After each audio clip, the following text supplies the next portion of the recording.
Good morning. It is a huge pleasure to see you again. I look a little like yesterday's moderator, but let's not confuse this person with me, because today I identify as a researcher, a PhD candidate at the Hong Kong Baptist University, and also an assistant researcher at the Jāzeps Vītols Latvian Academy of Music. My principal research topic is music censorship, and currently I'm in the phase of completing my doctoral thesis and submitting it with HKBU on the topic of music censorship within the former Latvian Soviet Socialist Republic. And that, as you might imagine, provides me with additional hugely interesting research avenues. And unfortunately in the global context, but luckily for me as a researcher, one additional such topic is partial, gradual, complete, total, you name it, censorship of Russian culture, Russian art and Russian music after the February 24th, 2022. Before I begin, I have to stress the issue or give a qualifier.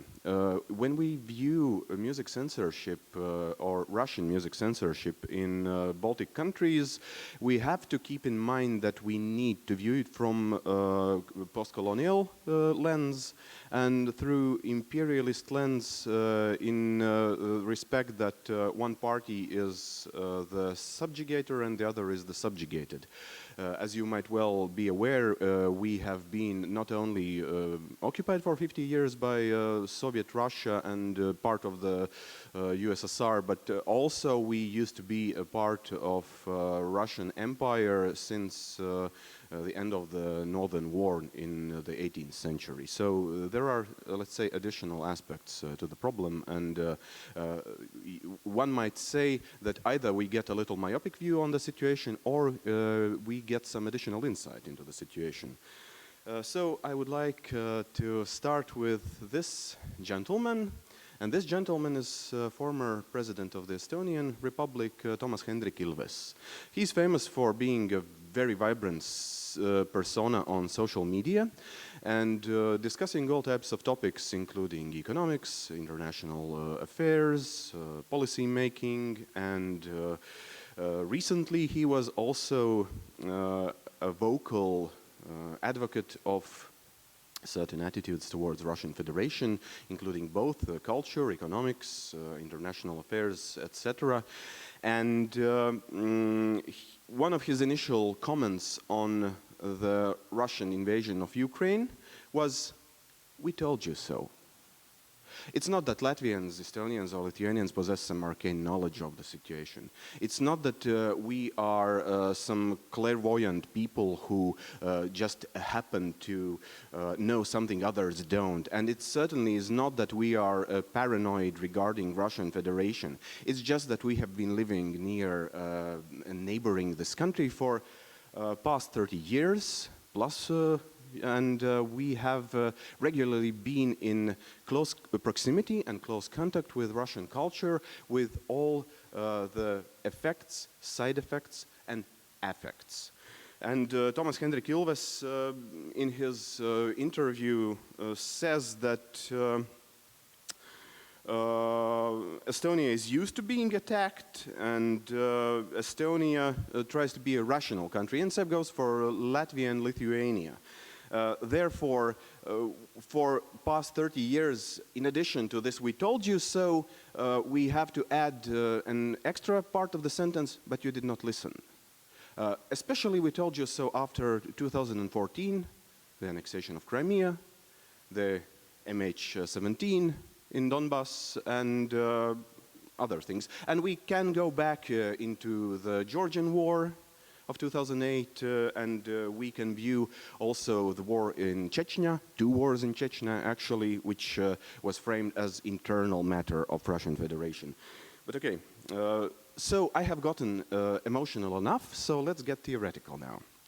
My working definition of censorship, which I have devised for the purpose of my doctoral dissertation, is that censorship is a direct or mediated effort by the authorities to limit, control, or otherwise influence the result of creative efforts by individual artists or artistic groups.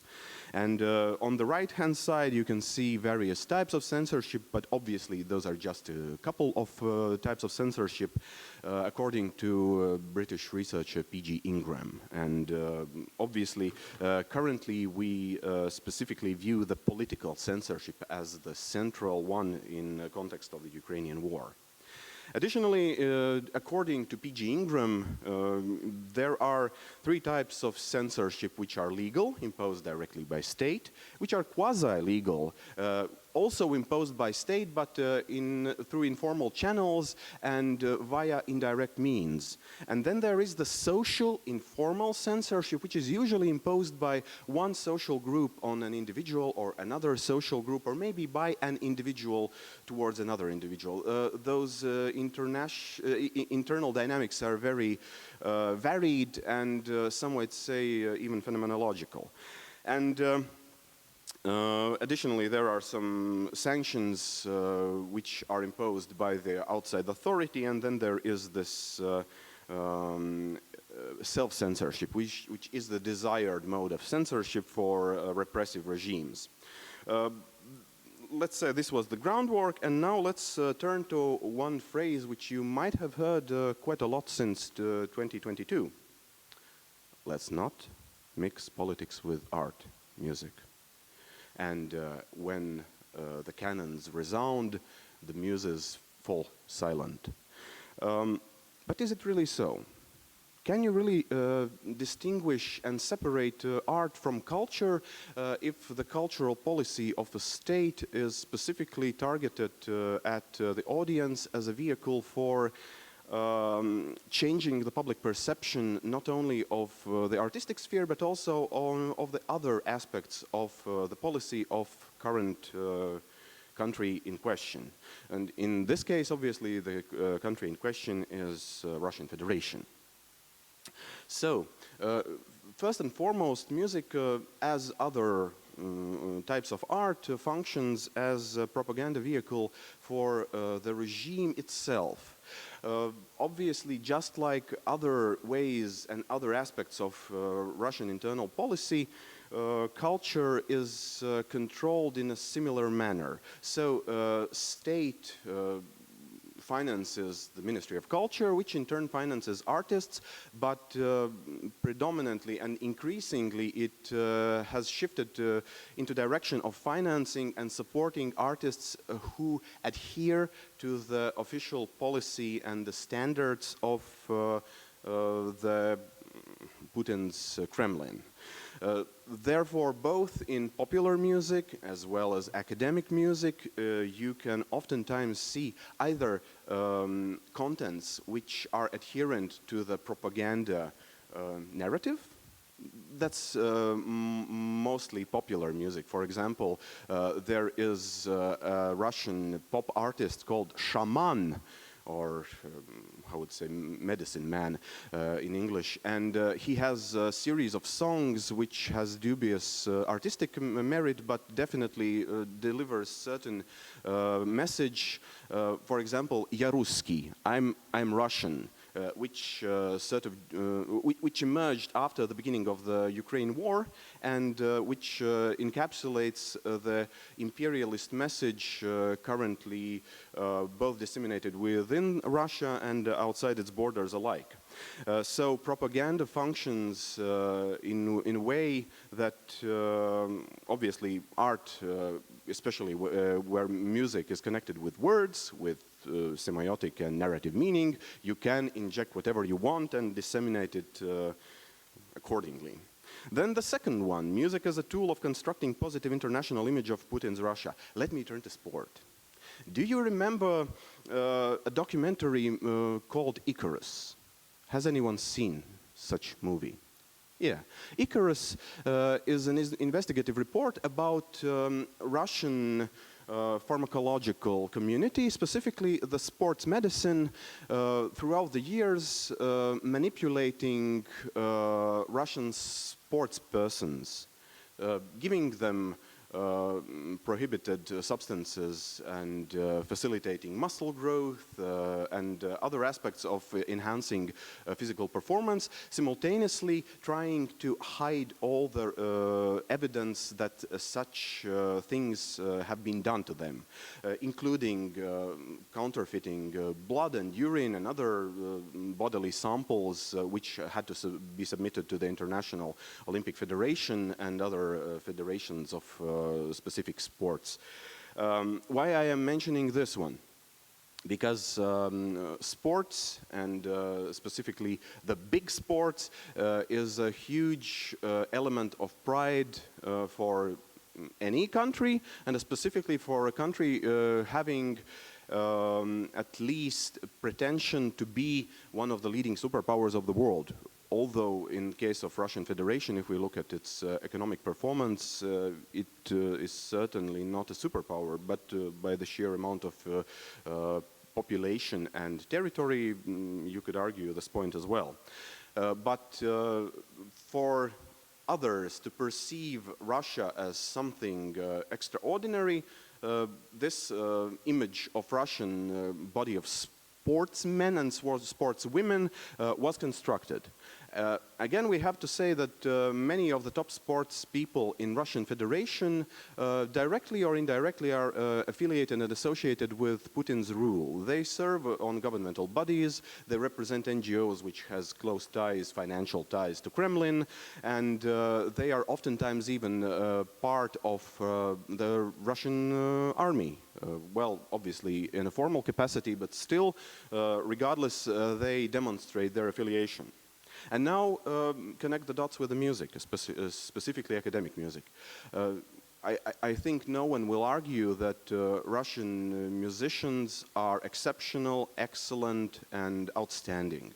No one is arguing that the heritage of Russian musical culture is one of the most important in Western music history, and it has both influenced others and served as a great deal of pride and self-determination for the Russian identity. I have no problem with that, and I hope no one else also does have a problem. But when we look at musicians of the top level who are regularly being photographed and interviewed, either together with Putin, which has become an increasingly difficult thing to do because of his paranoid attitude towards different diseases and potential threats against his health and life, or just disseminating the propaganda message of current Russian Federation, which is, let's say, sometimes at times disappointing. I will go into greater detail about that later on throughout this presentation, but currently the third one, contemporary art as a source of aggressive policy making. Again, let's turn back to 2014. One of the advisors for Vladimir Putin for many years was a person called Vladislav Surkov.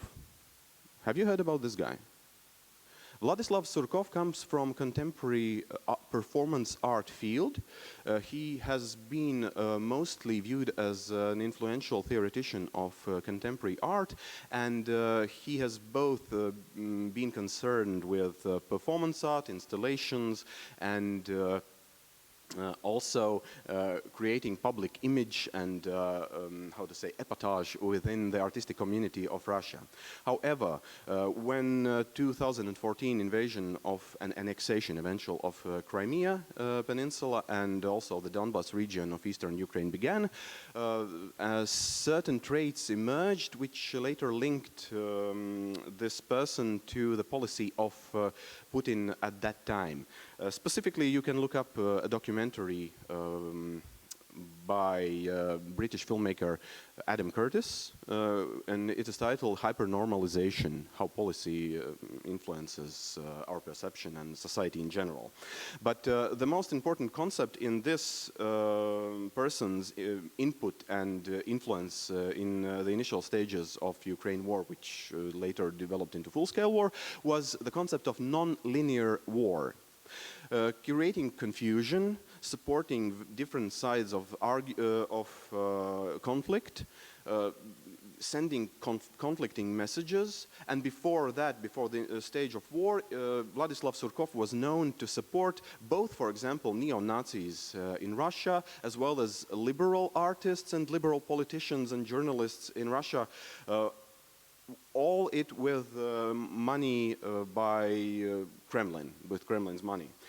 Thus, he created confusion and misunderstanding and basically a huge ruckus around the topic and murked the waters to an extent that people lost track of what actually is happening on. So this is another thing to keep in mind. But now let's shift back to 2022 and aftermath of February 24th, 2022. There are a couple of types or categories of attitudes towards war in Ukraine by Russian musicians. Sorry, the S seems to escape me. But obviously, these are not all categories I could list. For example, musicians publicly condemning the Russian invasion of Ukraine has an asterisk to it because musicians who publicly condemned Russian invasion could have done it with the undertone that they do not support the policy of Kremlin. They could have said it that they are outright against war in total. So this popular phrase, "Лишь бы не было войны," if only, let us only not have war anytime in any place, which is ironical at current moment. And then obviously there are musicians who initially condemned and later on condoned, shifted their position of the Russian invasion in Ukraine.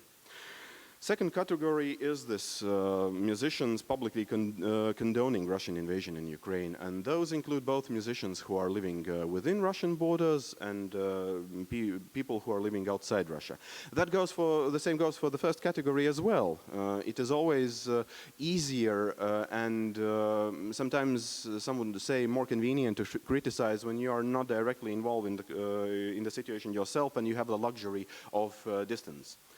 The third category is, again, this changing attitude, but the attitude could change in the opposite direction as well. One example of Anna Netrebko I will show you later on, although I'm quite skeptical of this attitude in particular case. And musicians avoiding commenting of Russian invasion of Ukraine is the fourth category. And this category obviously encapsulates many different reasons for avoiding comments on that. The person could be condoning the war, the person could be condemning the war, but most often this person, this musician, either lives themselves in Russian Federation or has their family within the borders of Russian Federation.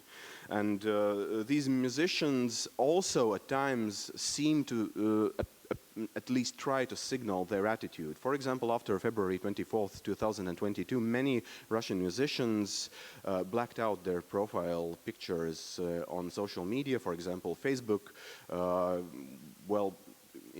symbolically like saying, what the hell is going on? What is happening? This is madness. Some of them later on changed that, and then another attitude was when it was the unfortunate anniversary of Russian invasion into Ukraine, some Russian composers and artists, they posted Ukrainian music on their Facebook pages. So either music by Silvestrov or some Ukrainian folk music, which also sends quite unambiguous message. In the same time, providing these people with potential problems in relation to their relationship with the official power. So, who are those Russians? For example, this is Oxymiron, a Russian rapper who left Russia after the beginning of the war, who started actively campaigning against Russian invasion in Ukraine, and who started fundraising for Ukrainians, Ukrainian children, Ukrainian refugees. And there are many people like him who did the same thing. We have a couple of them living in Latvia, or at least visiting Latvia from time to time and performing and voicing their concerns and or their disgust towards the current Russian Federation policy quite vocally in their concerts and obviously going viral both here and across the eastern border. But this leads to certain problems because another person who did this, that was Boris Grubenshchikov, a legendary Russian art rock soloist of the group Aquarium. And after he and many others voiced their dissatisfaction with the Russian invasion into Ukraine, they were briskly and quickly inducted in the, how to say, Hall of Fame or the list of foreign agents of Russian Federation. Certain facts were just created out of thin air, or wishful thinking was put into action, and those people suddenly became recipients of George Soros's money, of German money, of Ukrainian money. So basically, the message from the Russian state apparatus was that all those artists who were against this special military operation, how the war is called in Russian Federation, a nice euphemism, that they were actually acting as dishonest actors who were bought by the West. Then, yeah, another person who is also a legend within Russia and outside its borders as well, although she is quite skeptical of her legendary status outside the borders, Alla Pugacheva. She voiced her concerns after February 24, 2022, and then she left Russia and quickly became a foreign agent, formally from the viewpoint of Russian Federation.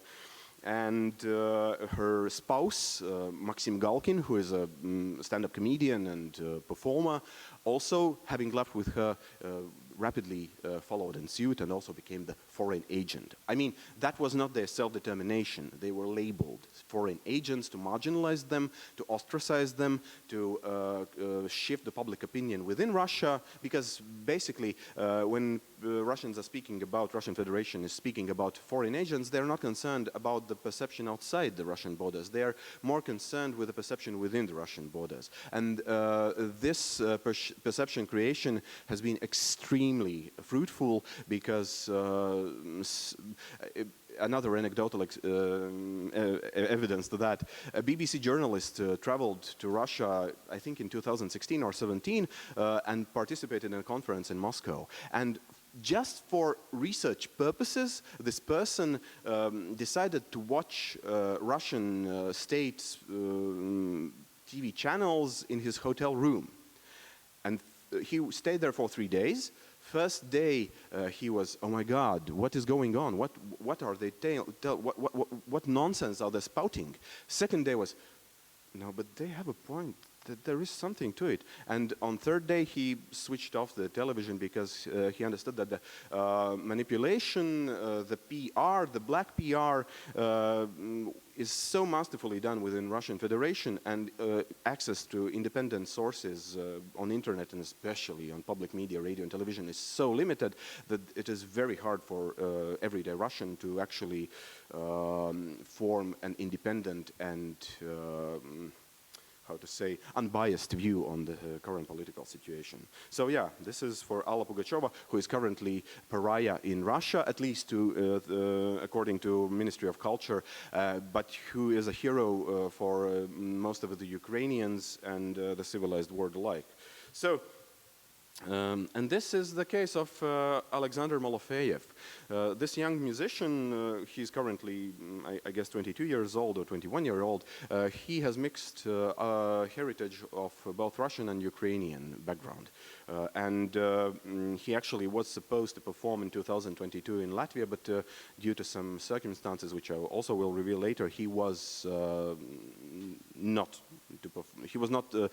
destined to perform in Latvia last year.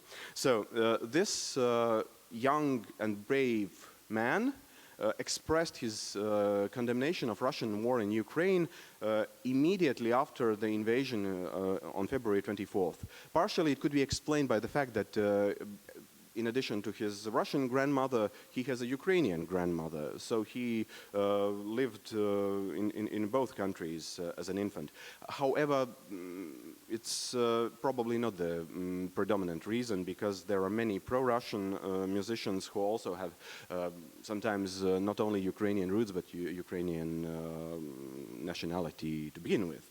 So this young man was supposed to perform in Canada in August 2022, and he was publicly already expressing his dissatisfaction with the Russian invasion of Ukraine, but Ukrainian diaspora in Canada, in Montreal, expressed their dissatisfaction with the fact that this Russian young man is about to perform, and they didn't take into consideration and into account the fact that he actually was on their side.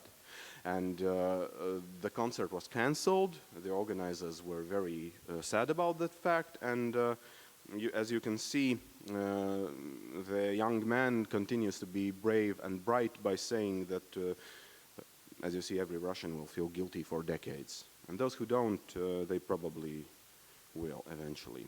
And this is my speculation. And now the case of Anna Netrebko. Anna Netrebko is a complicated case because she has turned coats on several occasions. First, she was neutral on the Ukrainian topic. That was back in 2014. Then she posed with a flag and banner of self-proclaimed Donbas People's Republic on her shoulders and performed in Donetsk Opera. Then, after the beginning of the war in Ukraine, she was on the side of Kremlin. Then she said that she was never on the side of Kremlin, and now she expresses that she is definitely against Kremlin's policies, and any speculations regarding her affiliation with Putin or with Russian Federation rule and Kremlin are just speculations. I'm not sure about that, because on multiple occasions Anna Netrebko and her husband Ildar Abdrazakov have been seen posing together with Putin, with former culture minister of Russian Federation Vladimir Medinsky and others. And she has been more than vocal about the atrocities of Ukrainians in Donbass, which is a blatant lie and falsification of what happened after 2014, according to international investigative bodies. So this case is further made problematic and ambiguous by the fact that Anna Netrebko is one of the top opera singers of the world. She is an exceptional musician, and she is a very sought-after musician. So after 2022 interim ban of her performances in Western Europe and in the United States of America, she was then reinstated in Vienna State Opera, in Milan La Scala, despite the criticism and protests of Ukrainian activists, anti-war activists. In one of her social media posts, Anna Netrebko said, and actually her saying holds water and has to be taken into account, that I am against war. I think she said I'm against all wars, but this is not relevant in this case. But I cannot express my dissatisfaction to the extent I would like to do, because my family still lives in Russia and I cannot in any way help them and to get them out. Now, there I think she might be a little bit dishonest and perhaps hypocritical, because she certainly possesses enough economic power to be in a position to extract their relatives from Russian Federation, which cannot be said for majority of Russian artists, which are also in not position of economic or political power, and although they would like to express this or that attitude, they understand that they will certainly face problems if they do that. And just a gentle reminder that there are people like Sergei Roldugin, and if you have followed Mossack Fonseca offshore law firm leaks, which were published in Panama Files, you know that in addition to being a beautiful poser with a cello. This person is a money launderer for Vladimir Putin, and recently Swiss investigators actually not only speculated that, but they were able to prove that this is a fact. He laundered millions and millions of dollars on behalf of his friend, in this case called unknown beneficiary, Vladimir Putin, and he was certainly not the only person. Okay, now let's switch to the topic of actual presentation, which I will obviously go through quite quickly. So the attitude of Baltic states in regard of Russian music and Russian policy after the beginning of Ukrainian war, and specifically when the war developed.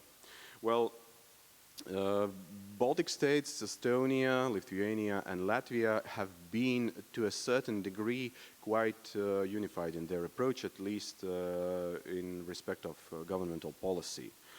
Although there is no express ban on performing Russian music or Russian performers. For example, if you look at the program of Dzintari Concert Hall here in nearby tourist resort, there are concerts by Russian musicians, but there certainly are no concerts by Russian musicians who continue to support Kremlin and support war effort in Ukraine. So Estonians said that and suspended the national cultural cooperation with Russia, and there is the text of that. Then the Lithuanians put pause on Russian arts and also stopped inviting Russian artists, those who support the official policy of Russia. There were several reasons. Yes, one was historic background of Baltic states, but more importantly, the actions of Russian Federation spoke volumes about how Russians are treating Ukrainian culture in Ukraine, how they are destroying museums, how they are destroying cultural heritage, how they are committing war crimes. Just look up the Mariupol siege and what happened in Mariupol Drama Theater, which actually housed quite a lot of children during the siege of Mariupol. And what happened to those children? Spoiler alert, they were murdered. And that is not my speculation. Do look up the reports by investigative journalists who managed to escape the besieged city. And again, the Lithuanians make a case for inability to separate art from policy, because art and music is an official propaganda tool of Russian Federation. But when I was offered the chance to speak in front of this magnificent crowd, I honestly wanted to do a research project where I created a survey towards understanding the attitudes by public broadcasting organizations of Baltic states who obviously serve both as platforms and gatekeepers of information and Russian music alike. I sent out questionnaires to those organizations, and out of 8, I got 1.5 response. The half response is what you see on screen. This is from Tia Teder, who is the head of Klassika Radio of Estonian radio and television, and many thanks to her that she actually replied, unlike her Lithuanian and also Estonian and Latvian colleagues. But you can read on the screen what their attitude. She was not entirely detailed about the questions because I had 8 questions, and those questions I will read within the next slide. But you can see that the attitude can be described in an adjective cautious. Their attitude towards Russian music is certainly not super enthusiastic, and that could be understood quite easily. But the person who at least responded in to all of my questions and try to do her best was my former boss at the Latvian Radio 3 Klasika. Maybe that has to do something with the fact that she actually responded, Gunda Vaivode, and I actually can read them out loud. It's not that long, and also it's quite informative. So, what was the editorial policy regarding broadcasting music by Russian composers prior to the 2014 annexation of Crimea Peninsula? We broadcasted Russian music just beside or just like European and world music, with the main criteria being historic significance, artistic quality, and importance in the current context. That was before the annexation of Crimea. So, did the editorial policy regarding broadcasting music performed by Russian artists prior to the after the annexation of Crimea Peninsula change? If yes, what were those changes? So, just like in the big politics, our attitude did not really change that fast. That was up to each individual journalist and programmer of our radio station, and only obvious and evident deviant behavior by certain musicians, like the above-mentioned Anna Netrebko, was limited on our air, because she expressly, like Valentina Lisitsa, also an outstanding Russian pianist who actually managed to spout out true neo-Nazi things about Ukrainians and Ukrainian children. So, what is the editorial policy regarding broadcasting music by Russian composers after the beginning of the war in Ukraine, and has it changed? So now, yeah, this date was a threshold which facilitated critical evaluation or revaluation of influence of Russian culture and music especially.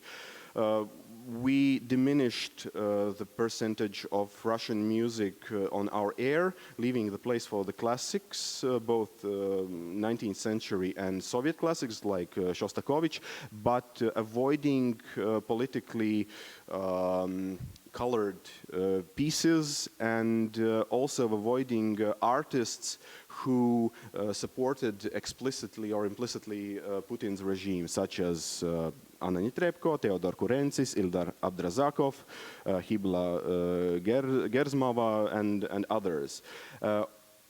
Obviously, it's more complicated with Russian artists who haven't expressed their attitude loudly while remaining in Russia.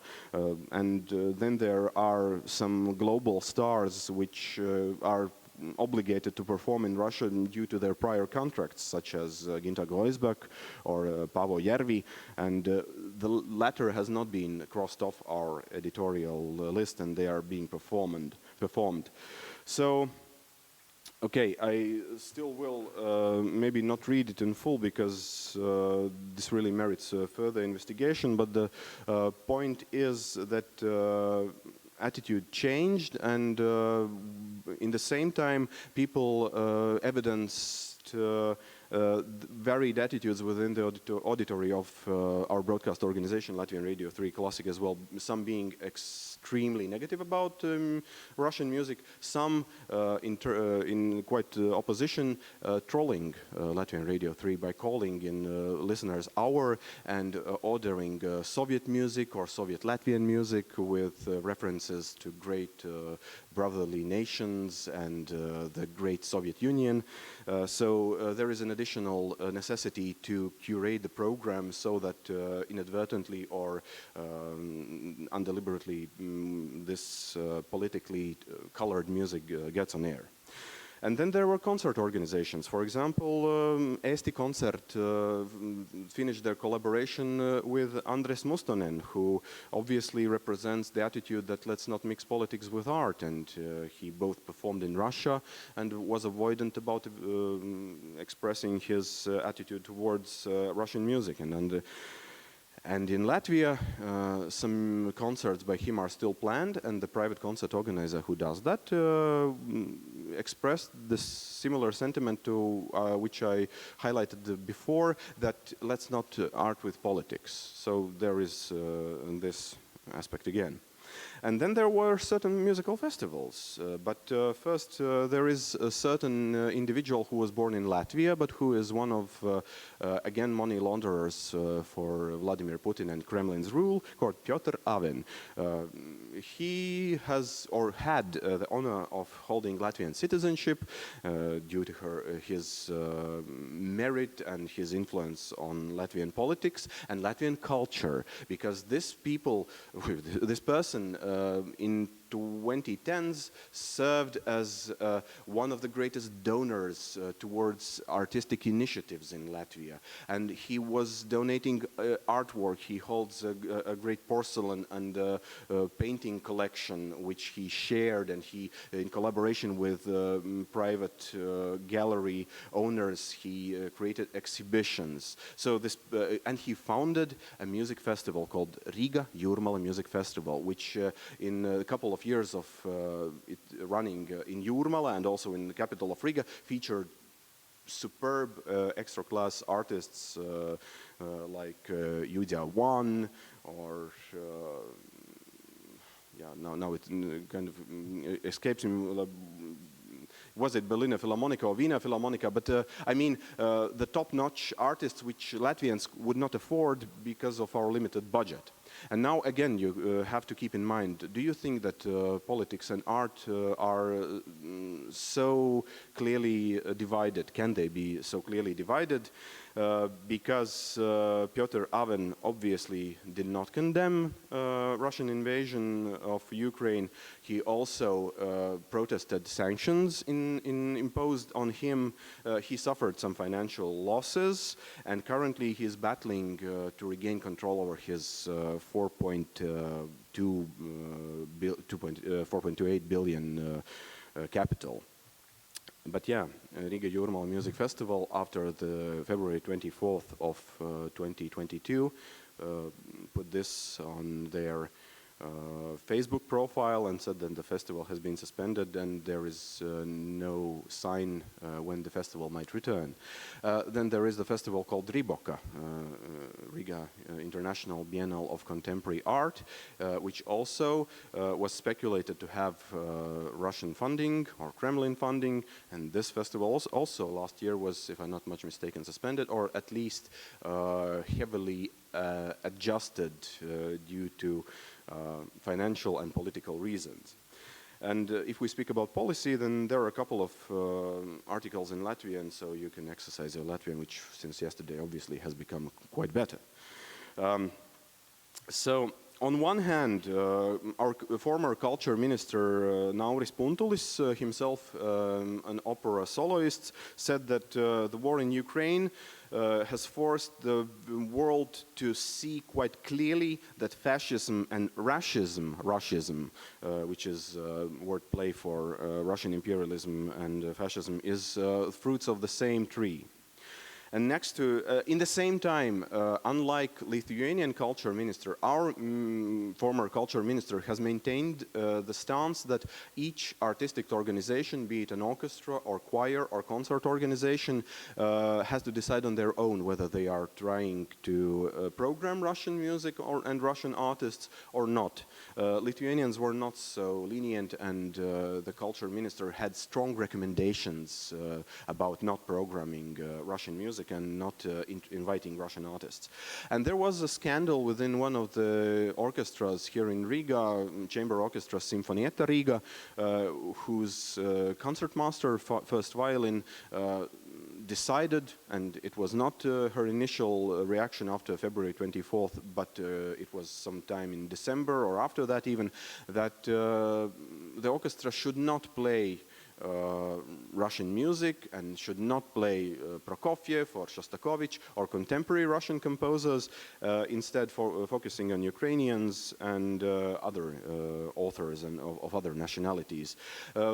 This sparked a discussion both within the orchestra and in Latvian musical environment, because obviously if we borrow Russian expression, не все так однозначно, not everything is so crystal clear and unified in its meaning, then we have to try to at least distinguish and create nuance within the argument.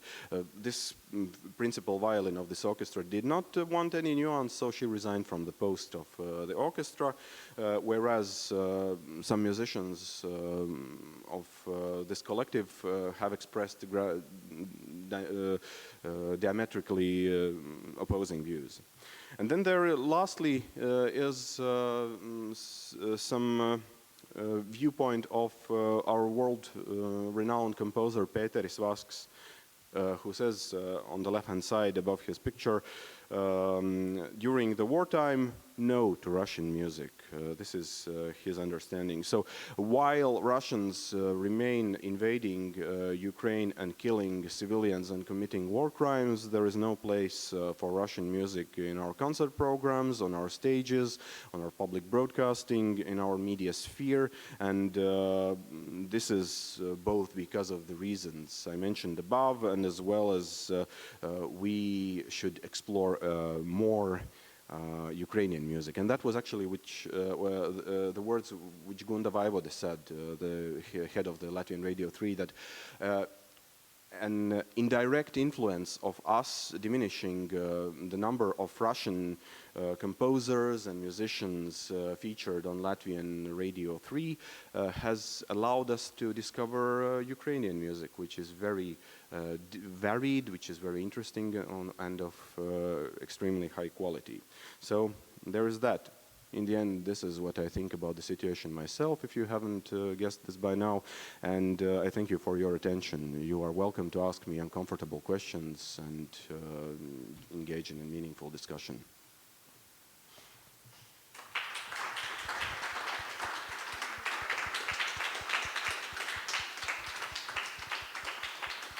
So thank you, Edgars. Time for questions. Please raise your hands.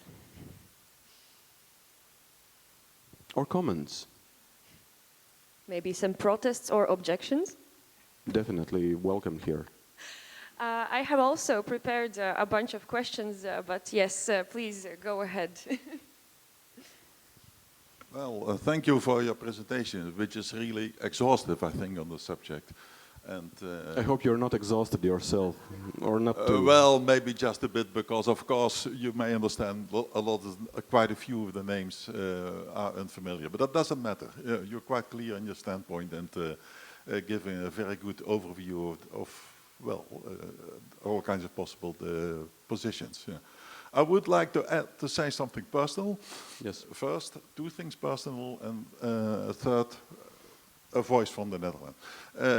Well, I was one of the persons who received the message, "I told you so," back in, now 25 years ago, by your Egil's Estonian colleague, who warned me at that standpoint in 1998 and 1999, I don't recall exactly, who voiced her anxiety towards the Russians. And then, being on the Western side, I had difficulty in believing the severeness of the position. Well, I got cured in 2014. I'm from the Netherlands. And then, as a part of the Donbass war, you might remember that the Dutch plane MH17 was shot down. And by then, that was a shock to Dutch public opinion, which was strengthened after, of course, very much strengthened after 2020, when a lot of Russian oppositional journalists moved to Amsterdam and started their broadcasting and journalistic activity. And they, of course, attracted a lot of attention in sympathetic, very sympathetic attention in Dutch public opinion. And it helped us also internally to do away with some of these soft-sided politicians in the Dutch politics, which were, well, was established that they were directly financed by Putin. So, which will cost them a lot of votes in the next elections. Most possibly they will completely disappear. You see, it's very difficult, of course, because I like to see myself very idealistic as a global person. This is my second personal remark. And when, well, one part of that global community, mankind, starts a war, you are confused, you are bittered, and you are disappointed in mankind as such, that a thing like that is possible. It's dramatic and difficult to, well, adjust to. But that doesn't change the fact that I am also, a third thing, a citizen of, well, the Netherlands, a state which backs Ukraine, which I personally do agree to, very much so. And, well, you have to accept then that, well, you said, do not mix politics with art. Of course, art are part of politics at that moment. And you define your standpoints towards repertoire and towards musicians. I would like to add one example which you did not mention, which is Valery Gergiev, who was in Dutch music a very leading personality, even having his own festival in the city of Rotterdam. It was immediately when he voiced this agreement with Putin, he was immediately banned from Dutch stages and the festival changed his name. And I don't think we see him back in the Netherlands, which is good. As regards the musicians you mentioned, the position is clear. Personally, and that is my question to you, in fact it was voiced, I think, by one of your Estonian radio colleagues, towards Russian repertoire. In the beginning, for instance, even Tchaikovsky was completely banned from the Dutch performances. And, well, that is difficult, I feel. And is there then a difference between Tchaikovsky and Stravinsky or Shostakovich? And why? What are the criteria then? On that question, I do not have a real answer myself. But I do see that we accept a lot of Ukrainian music at the symphony and orchestras and at the chamber music levels, which is really a surprise, because a lot of it is quite good and we never heard it before. So that opens up new possibilities. But towards Russian heritage, it's difficult, I feel. Should I stop listening to Tchaikovsky? Unfortunately, just like you don't have one good, thank you for your question, one good answer, neither do I. And I don't think that anybody actually does have a strict answer. And I don't even think that we should have one unanimously decided upon answer to that question. Because on one hand, as a Latvian, while listening to Rachmaninoff or Tchaikovsky, I don't feel offended or endangered by Russians, obviously. In the same time, I have to keep in mind that Ukrainian musicians and Ukrainian artists are voicing their concerns that they, at this given moment, listening to Russian music, even to such music of different era, they feel it as one of the tentacles of Kremlin's power. And I have to take this into account as well. I have to take into account the fact that marvelous jazz and academic musicians have died on the battlefield in Ukraine while defending their fatherland. They are continuing to die. They are robbed of their opportunity to perform, and this amplifies the problem. In the same time, I feel that all outright ban on Shostakovich or Prokofiev or Tchaikovsky is in a way a little grotesque, because if we look at the biography of Shostakovich and Prokofiev, they were themselves victims of the Soviet rule. But in the same time, currently, the current ethos of the Culture Ministry of the Russian Federation and Russian rule in general is that of imperialist pride of the music which represents country which is not actually current Russian Federation and which they certainly had nothing to do with when it was composed. I think that, well, just looking from a neutral standpoint, if it's at all possible, I suspect that putting pause on performances of Rachmaninoff's Third Piano Concerto or Tchaikovsky's 1812 Overture will not diminish the quality of the music or will not erase it from music history. Basically, we will not be the people who will see if this music has been erased from history. The next generations will see it. And it has been proven more than once that political conundrums and calamities, although at some given moment complicating music by, for example, Richard Wagner, has not erased the importance of Richard Wagner as a global cultural figure. But again, in alignment with the slide which is currently on the screens and you can see it, I personally have no problem with accepting decisions by artistic organizations to not perform Russian music. Let's say, privately, currently, I don't have the slightest desire to listen to Russian music whatsoever. Sorry about that. I might apologize, but in the same time, I certainly do not view this music as inferior just because what some bloody dictator is doing from Moscow. So no answer to that. Thank you. More questions, please. This topic, of course, is very difficult, and I think it's impossible to say for certain what is the right way to go. Yes, a question.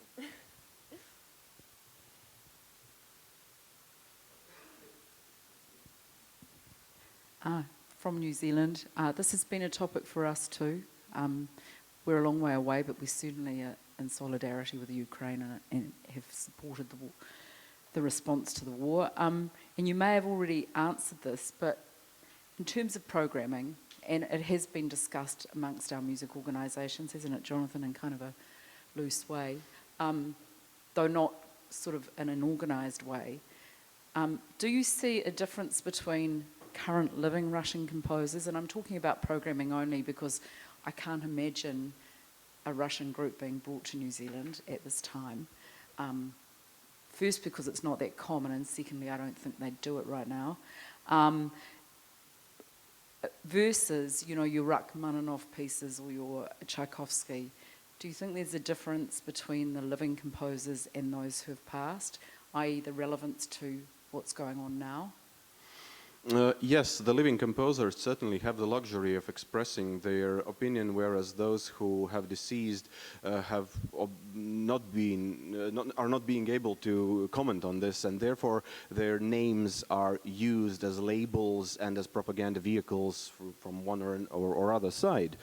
This topic of being able to comment on current situation is multi-layered as well, because one thing is if a composer who is living abroad outside of Russia is commenting on the situation, and another person who is currently living in Russia, because the situation in Russian Federation for people who are not standing with Kremlin's view is dangerous, is really dangerous. They face administrative and criminal persecution because of simply, well, standing for peace even. And therefore I feel that those composers and musicians who post those Ukrainian music examples on their social media pages, they are in a way being brave. So this is not what bravery looks nowadays, unfortunately. And yeah, because just now I read that 3 teenage boys in occupied part of Ukraine were given administrative sentences after they refused to stand up during the broadcast of Putin's speech. So they were sought out and they were taken to police. And this is another additional problem for those musicians, because there are other musicians who think in accordance with the current ethos or zeitgeist within Russia, and they are in turn eager to tell on those non-lenient ones. So again, this is an additional thing. And if I ask myself, what the hell would I do if I would be a Russian musician living in Russia, having limited economic means and having no possibility to, like, being as a digital nomad, to migrate to Bali or to, I don't know, United States of America and enjoying my work from home? Yeah, those people are marginalized themselves living in Russia. So I can understand those who are remaining silent. And I think that within this panorama of various colors,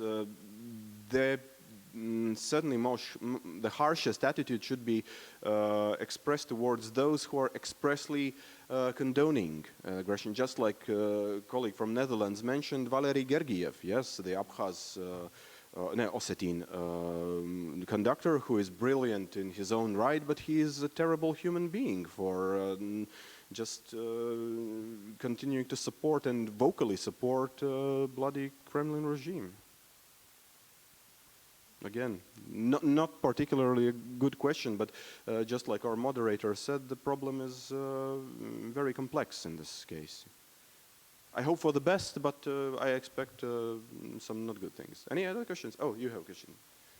It's interesting for me when Shostakovich is kind of in that group, because to me anyway, Shostakovich's genius is using his command of musical rhetoric in order to resist and protest and make space for himself in the context he lived in. Do you think there is a place or an opportunity or some sort of, to program Shostakovich in such a way that it is in itself a protest to what's going on? I think yes. I can imagine that, for example, Ukrainian orchestra playing music by Shostakovich and contextualizing this with thoughtful moderation and explaining the historic context in which the piece was created and lived its initial life would be helpful. On the other hand, not quite the same thing, but if you would be here 2 years ago, which would be not possible because due to the pandemic, but still, you would see in that direction an obelisk erected and looming over Pārdaugava city side.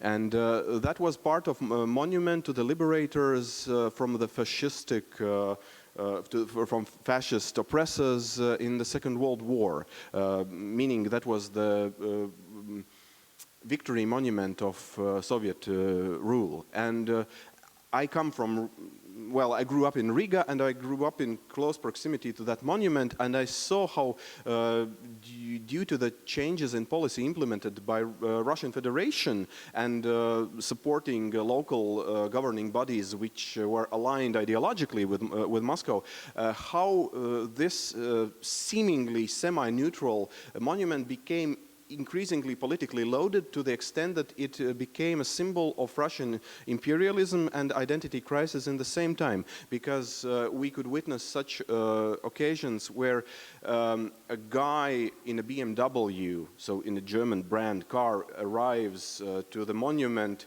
with Soviet flag and in the same time Russian tricolor, which is oxymoron in its own, because who destroyed Russian tricolor in 1917. So, yeah, a long story short, last year this monument was demolished. And initially, when people were speaking about demolishing this monument in notes, in tents, I was against it, because I do not believe in destroying monuments. I think that it is quite a barbaric way of expressing this or that political ideology. However, after February 24th, 2022, I started getting increasingly mixed feelings about this. Together with Latvian-Russian sculptor Gleb Panteleev, we spoke about this topic, and with another Latvian-Russian poet who actually denounced his Russian ethnicity after the war, Artūrs Punte. We also spoke about it. At first we spoke that we should recontextualize the monument by adding certain elements which explain what did the occupation and Soviet rule mean to those who were deported to Siberia and forced to go into Gulag, and who were left here marginalized in comparison with those Russians who arrived from other parts of Soviet Union. But then there was May 9th of 2022, when there was an exhibition of Russian war crimes in Ukraine, photo exhibition with Bucha, with Irpin, where crimes against humanity were committed with photographic evidence of what Russia is doing in Ukraine. And this exhibition coincided with celebration of 9th of May, the end of Second World War, according to Kremlin, or rather Stalin initially. And people wanted to lay flowers by the monument. They obviously were quite scornful about the exhibition. They did not believe it. There were some clashes between certain people paying their respects to the liberators and police. And it became ugly, and it was not handled perfectly with the police. Afterwards, the Riga City Council decided that no, we will demolish the monument. And then we spoke again with the two guys I mentioned, and both of them said that yes, initially after February 24th, I thought that we can reconciliate, that we can recontextualize, but after this, and witnessing how the local Russian-speaking community, predominantly of Russian ethnicity, is treating current affairs and how they are viewing their role in contemporary society, this is impossible. And while still having mixed feelings about demolishing monuments, I had a certain private, maybe ugly pleasure when seeing this obelisk fall. Because it represented, for me, it represented decades of my grandparents and parents being afraid of expressing their opinion, afraid of someone getting to know that they had relatives and friends abroad, and other things which came as a byproduct of being part of Soviet Union. So turning back to your question, I think that there are such possibilities, and Shostakovich is a person who suffered from Stalin's rule and from Zhdanov's decree hugely, and he certainly would not be for the war in Ukraine, I can say quite surely, but currently, in current context, and performed by Russian musicians and maybe the Russian musicians who support Kremlin, this music is somehow defined in a very different manner to that in which it was initially designed and conceived. Yes, Ms. Deborah. I advise that this be the last public question, and the next discussion continues in a more informal way while we take a break. It's less a question, really, and more a comment. Yes, please. Inspired by your last thing about the monument coming down. And I know it's absolutely not about war in Ukraine. It's just a thought that I had which is akin to that. So after the murder of George Floyd, the Black Lives Matters, I suppose, almost, there's a lot of activism in the UK about it, of course, across the world.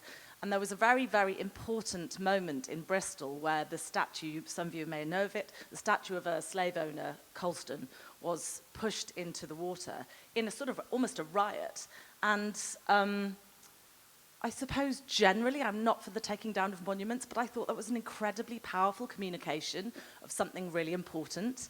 And it was almost performative. It was almost a piece of art in itself, I think, that moment of taking down, of pushing down of that monument.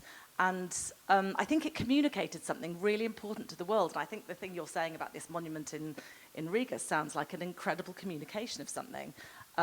Now the statue of Kalsner is in a museum with some interpretation about what happened. And I think that was a very important moment. And I think that there is something about in the heat of moments, like in the heat of war now, that those communicating those things like not performing music, like taking down monuments, it's very potent, I suppose.